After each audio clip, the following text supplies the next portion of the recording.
Hello बच्चों, let's read this question. The question says, if nature selects more individuals with intermediate characteristics compared to the extremes, which kind of selection is said to be operating? तो इस question में क्या पूछा जा रहा है कि अगर नेचर जो है सेलेक्ट करे ज़्यादा individual with intermediate characteristics compare two extremes, तो इस काइंड ऑफ सिलेक्शन को क्या कहा जाता है?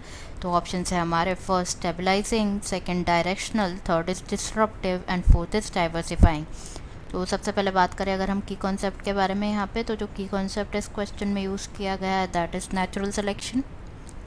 नेचुरल सिलेक्शन, तो जो नेचुरल सिलेक्शन होती है एक प्रोसेस होता है जिसमें ऑर्गेनिजम्स जो होते हैं that have inheritable variations, that have inheritable variations occur होते हैं, लाइक जो कि एनेबल करते हैं better survival, reproduce and they leave great number of progeny, जो कि सपोर्ट करते हैं better survival, reproduce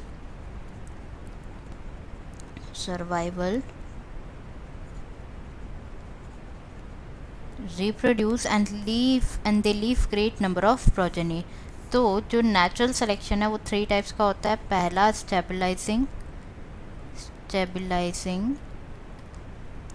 selection, second is directional selection,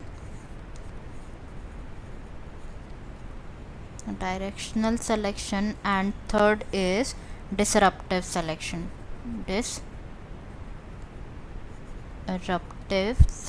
जिसे डाइवर्सिफाइंग सिलेक्शन भी कहा जाता है, डाइवर्सिफाइंग सिलेक्शन भी कहा जाता है। तो हम जो है वन बाय वन सभी के बारे में डिस्कस कर लेते हैं। पहले बात करते हैं अगर हम स्टेबलाइजिंग सिलेक्शन के बारे में, तो स्टेबलाइजिंग सिलेक्शन जो होता है जब नेचर जो होता है व्हेन नेचुरल सिलेक्शन जो है ऑपरेट करता है इन सच ए वे दैट इंडिविजुअल विथ जो एवरेज वैल्यू होते हैं, average value of trait, individual with average value of trait, मतलब इंटरमीडिएट जो होता है उसको फेवर किया जाता है, इंटरमीडिएट को फेवर किया जाता है, उसे कहा जाता है स्टेबलाइजिंग सिलेक्शन। तो जो स्टेबलाइजिंग सिलेक्शन है ये एक्ट करता है टू एलिमिनेट जो एक्सट्रीम फिनोटाइप्स होते हैं, उसको एलिमिनेट करता है, एक्सट्रीम फिनोटाइप्स को एलिमिनेट करता है, फेवर करता है इंडिविजुअल्स को with intermediate phenotypes, and this lead to what, इसकी वजह से क्या होता है जो इंटरमीडिएट फिनोटाइप्स होते हैं उनका मल्टीप्लिकेशन होता है, this leads to multiplication of intermediate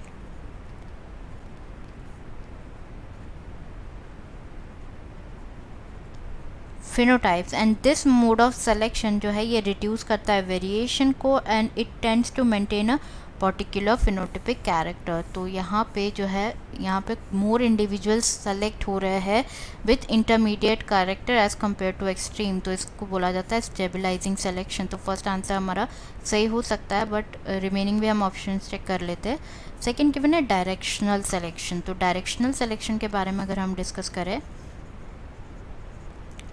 directional selection, तो जो डायरेक्शनल सिलेक्शन होता है व्हेन नेचुरल सिलेक्शन ऑपरेट करता है इस वे में, जैसे कि like individual with extreme value of trait favour किए जाते हैं, एक्सट्रीम वैल्यू ऑफ ट्रेट और कैरेक्टर जिनको फेवर किया जाता है, then this selection is directional selection. तो ये ऑप्शन इनकरेक्ट हो जाएगा क्योंकि हमसे पूछा गया है जिसमें इंटरमीडिएट कैरेक्टरिस्टिक्स को ज़्यादा फेवर किया जाता है।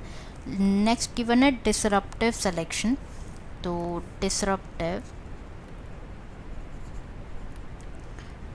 सिलेक्शन में क्या होता है, व्हेन नेचुरल सिलेक्शन ऑपरेट करता है इस वे में कि जो इंडिविजुअल्स होते हैं with both extreme values and extreme values of trait, value of trait इनको फेवर्ड किया जाता है वाइल जो इंटरमीडिएट्स होते हैं, इंटरमीडिएट कैरेक्टरिस्टिक्स वाले जो इंडिविजुअल होते हैं उनको क्या किया जाता है, एलिमिनेट किया जाता है, को एलिमिनेट किया जाता है। तो ये भी ऑप्शन इनकरेक्ट हो जाएगा। एज डिस्रप्टिव इनकरेक्ट है तो डाइवर्सिफाइंग भी इनकरेक्ट हो जाएगा, इसलिए both are same. Answer is 1 stabilizing. Answer is first stabilizing. I hope you understood it well. Best of luck.